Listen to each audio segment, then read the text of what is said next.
Adorama TV presents How They Do That, where we explore the world of professional photographers and share their techniques with you. Here's your host, Mark Wallace. Hi everybody, welcome to this week's episode of How They Do That. This week we catch up with Kim Krejca. Kim is a food stylist and she works closely with Rick Gayle, who we shot a few weeks ago for How They Do That. So lucky for us, we have both Rick and Kim talking to us about how it is to work with a food stylist and how that impacts food and product photography. Kim has been working in the advertising industry for over 20 years, and lately she has styled products and food for Sky Mall, Hilton Hotels, Cold Stone Creamery, Blimpie, Bash's, Fairy Tale Brownies, AJ's Fine Foods, and a bunch of other companies as well. Well, here's our conversation with Kim Krejca and Rick Gayle. Bottom line, before Kim tells about her magic, is that food photography, it's really all about making the food look the way consumers see it in their mind's eye. So it's all about taking that food and making it look amazingly beautiful, tasty, and appetite appealing. And it's not as simple as just taking a beautiful dish that you just cooked up for dinner, throwing it down, and photographing it. There are a number of things that need to be done, and the expertise of a food stylist is what makes that all happen.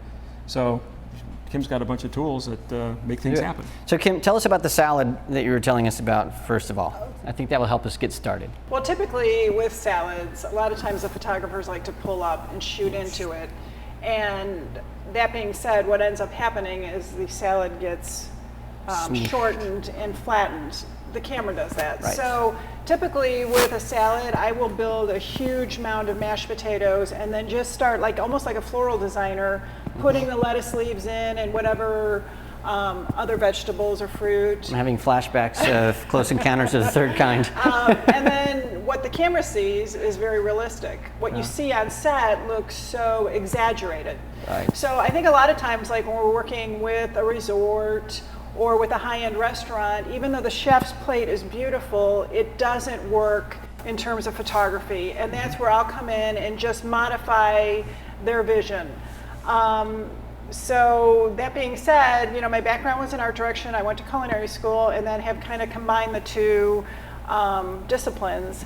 And I think it helps, especially in a small market like Phoenix, where a lot of times for the still shoots, there isn't a budget to have a prop stylist who does the styling on set, the food stylist, and the photographer. So I've been able to do both, the prop styling and the food styling on, you know, still shoots.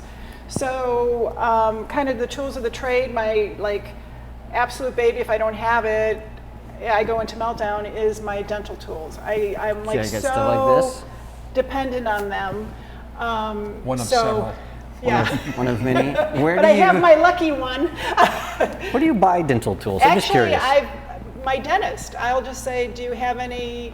And a lot of times I think you're getting a phone call and they're throwing them out, or they only have a shelf life of so long, and he'll give them to me. But you can also order them online. So this might have been in somebody's mouth at one time? I'm sure it was, but it's been in nastier places than that.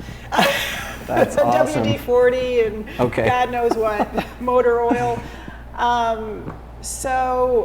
What else? Oh, the cosmetic sponges. There are a lot of food stylists that like to build up food with mashed potatoes. Why I don't care for that on all food applications is that when I build something up with mashed potatoes, if we choose to move it, then there's mashed potatoes on the food. Right. With the sponges, I can take them in and out, move food, put them back in, and nothing is really damaged on set. A typical example of using these things would be if we were photographing a hamburger, right? Where you want everything to be lined up perfectly. The bun sometimes has a tendency to sit back too much, and if you don't want that, you take a little bit of this foam, stick it in the back. And the funny thing is, what we should do is we photograph the back of one of these sandwiches. Right. It would really tell a story. The sandwich is propped up. T-pins, there's foam sponges, maybe little balls of wax. It's basically engineering. Gotcha.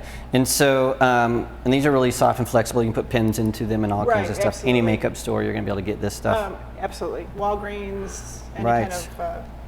That's very, very nice. Okay, now we also have this big bag over here of all kinds of stuff. What's this about? Everything in here is things that I need on set: food coloring, Q-tips, wax, tacky wax, oils, adhesives. And wax is used to hold things in place, and you can form it. You use little modeling wire. A lot of times, you know, perhaps a photographer is going to want just the hint of a fork on the plate. Well, does that really balance? Not really. Okay, so gotcha. a little bit of tacky wax will hold it to the plate. If we decide to move it because you're getting a hot reflection, it can be moved.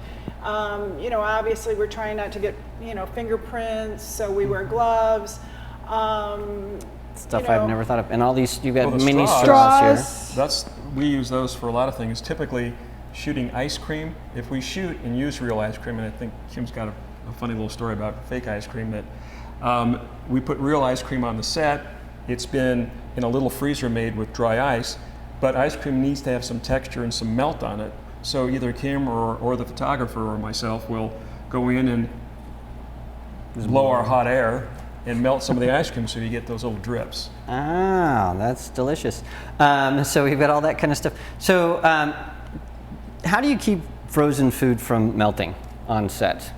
We use a lot of dry ice. You put it under, on the sides. Well, How does that what work? we've done in the past is we'll take dry ice, bludgeon it with a hammer, and get little shards and hold it over the ice cream and the smoke, if you will, whatever that is, the condensation or the evaporation, kind of makes a little mini freezer, and it keeps things cool for a while. Have you ever hurt your fingers on the dry ice? Oh yeah, don't put your tongue on dry ice. Is that right? Right, or your head. No, that's not what happened. And I would say this, if you're a photographer, I would never eat anything on set. And Rick would be. I made a mistake once. We do work for Fairy Tale Brownies. I know we've mentioned that in the other video. And I saw these brownies. I picked one up, took a big bite out of it, and lo and behold, in order to make those brownies look textural, I mean, Kim uses WD-40 on brownies and a lot of other kinds of food to make them shine and create highlights. And believe me, this stuff does not taste good, and you can't get the taste out of your mouth for a while. Oh, that's awesome.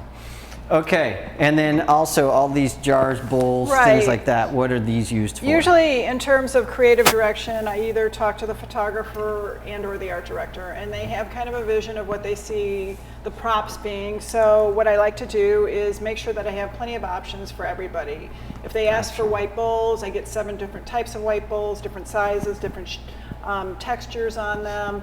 So to just give the art director options, I might go in with like a vision of how I see it being executed, but again, I'm working for the photographer and I'm working for the client. So it is really, I have to make like sure a wardrobe stylist. Here's all the options. Gotcha. Their needs are met. Now, like a wardrobe stylist, do you pull things from stores, bring them in, use them, and bring them back, or do you have a warehouse just full of stuff? She actually has her props here at the studio.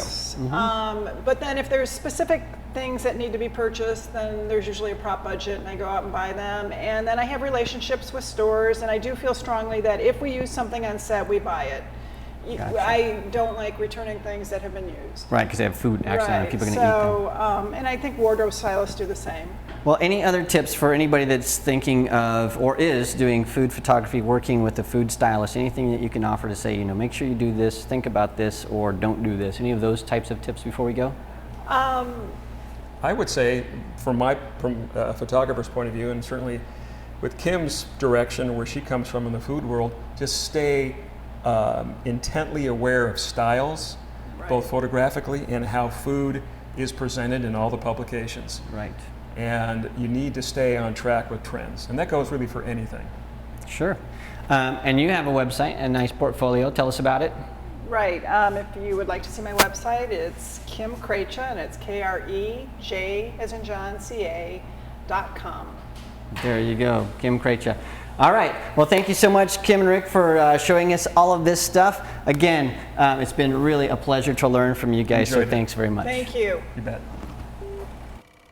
Remember, to see more of Kim's work, you can visit kimkrejca.com. You can see a lot of the stuff that she's styled and really check out her work in more detail. As well as you can visit the Adorama Learning Center, where we have not only this video, but we also have the Rick Gayle video that ties in directly to this episode of How They Do That. Well, thanks for joining me this week. Remember, if you have somebody that you'd like to see on How They Do That, please send your suggestion to askmark@adorama.com. Thanks for joining me. I'll see you again next week.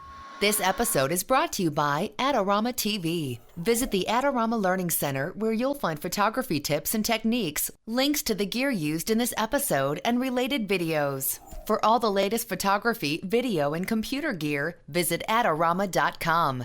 And the next time you're in New York City, visit our store located on 18th Street between 5th and 6th Avenue.